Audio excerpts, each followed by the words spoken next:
Hello everybody, my name is Sharon Anderson and I'm currently enrolled in an online communication course in listening at IUI Indianapolis. And for our final project, we were required to provide a deliverable that describes the role listening plays in our desired profession. My desired profession is the role of an administrative assistant. The reason why I chose the role of an administrative assistant is because they work with all parties that work in education. So to get more insight on the role as an administrative assistant, I decided to interview an administrative assistant named Karen Anderson. Karen has been an administrative assistant for about 9 years, and she's worked at the same elementary school on the west side of Indianapolis.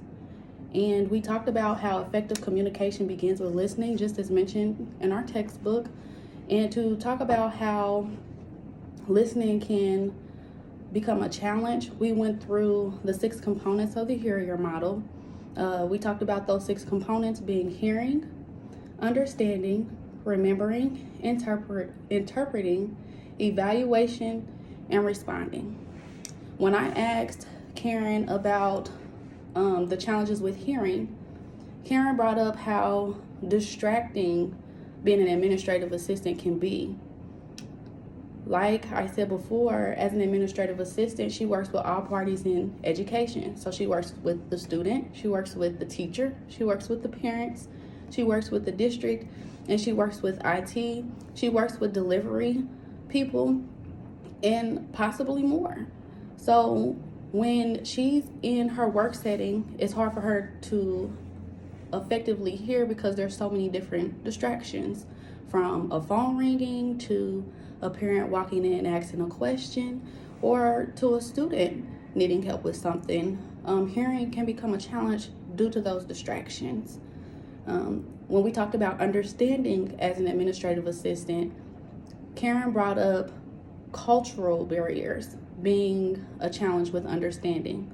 So she talked about how important nonverbal cues are with talking to people that's from a different culture, and how patience is important when trying to understand the information that's given to her as an administrative assistant.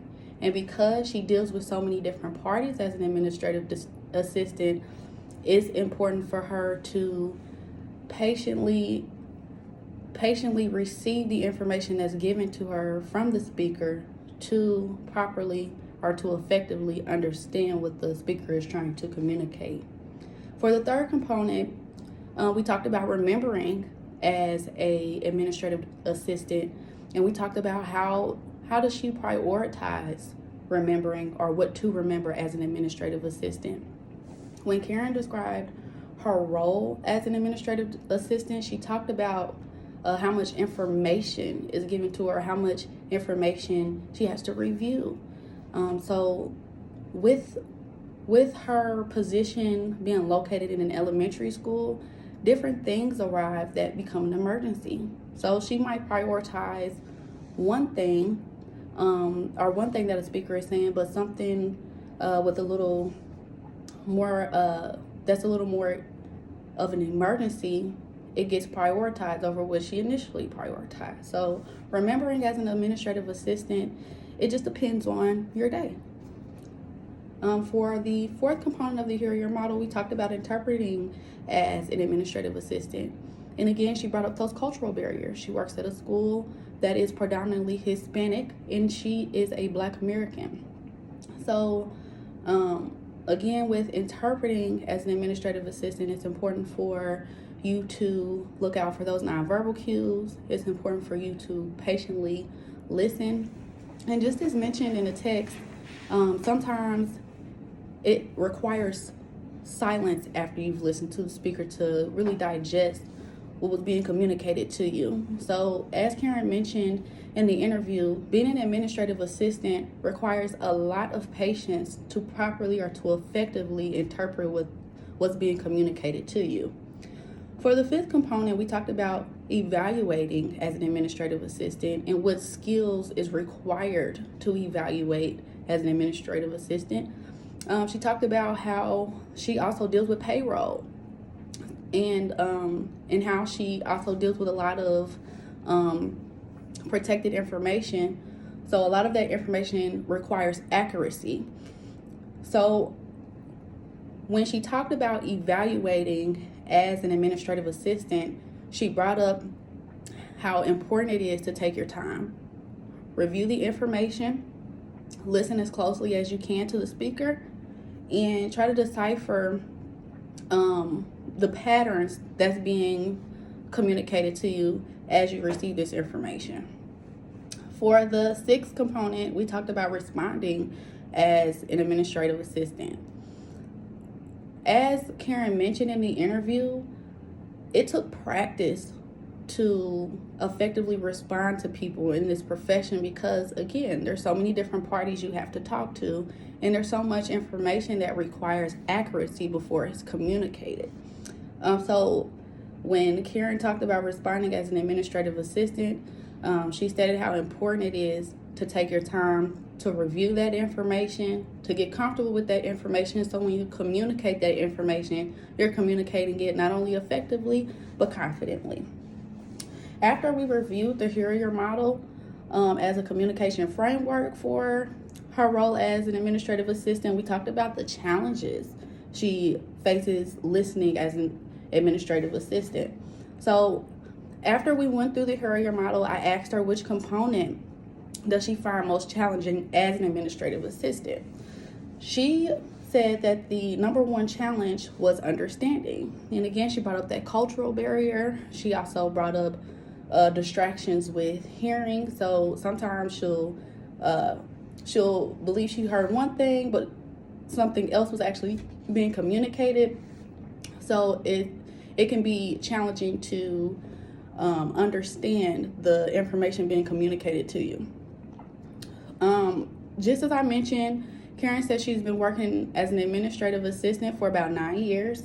So I asked her throughout that time were there some strategies that she's developed over the years. Karen brought up how important it is to pay attention to nonverbal cues, especially when communicating with children. A lot of times, children can't communicate exactly what they want to say because they just can't find the words, or again, they're from a different culture, so they're not exactly sure how to communicate to a person of a different culture. So it's important to pay attention to nonverbal cues. It's important to make eye contact to make sure that whether it's a child or an adult, that you're engaged with the speaker. And she also talked about how important it is to prioritize the listener. Karen brought up a great example on how adults will neglect prioritizing what a child is saying simply because they're a child and they feel that the child is incapable of understanding what's being communicated. She brought up how children will come into the office and ask a question, and then an adult will come right behind them and interrupt the conversation that her and the child is having, and she'll let the adult know that she's prioritizing the child because the child is the speaker that she should be prioritizing at that time.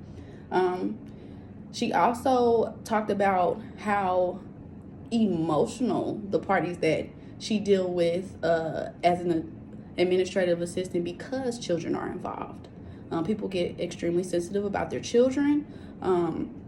Teachers become very passionate as they're in their roles as community leaders. So they get very emotional when they talk about or when they communicate certain things with the administrative assistant. So it's important to keep your composure. Just as Karen mentioned in the interview, she realized working as an administrative assistant, a lot of things that the speaker is upset about is not anything that you as a listener did intentionally or have done to them at all. Sometimes there's other factors that have made them frustrated. So when they communicated with her, it came off as aggressive. So to combat that, Karen stated that she remains calm and she remains patient so that she's continuously open-minded. And she also provides limitations when she communicates so that the listener can understand that there's only so much information that she can provide, and there's only so much information that she can communicate effectively. So within that 9 years, I I asked Karen if she was able to develop any advice that she can give to somebody that's interested in the role as an administrative assistant. And the advice that she gave is just breathe. Take your time. Try your best to understand the information that's given to you, because that role does require giving information that's accurate.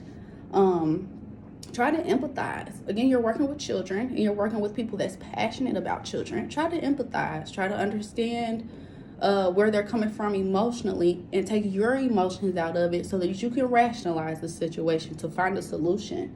And also, to better empathize, it's important to build rapport with the people that you're working with, because again, you're dealing with people's children and you're dealing with people that's passionate about children. And just as mentioned in the textbook, when you develop better communication skills, you become a positive force in a large environment. And I think that's important when you take on a role that helps children. And to become a better listener, it's important to prioritize listening, and it's important to acknowledge how you can improve as a listener. So I asked Karen, how can you improve as a listener in your role as an administrative assistant?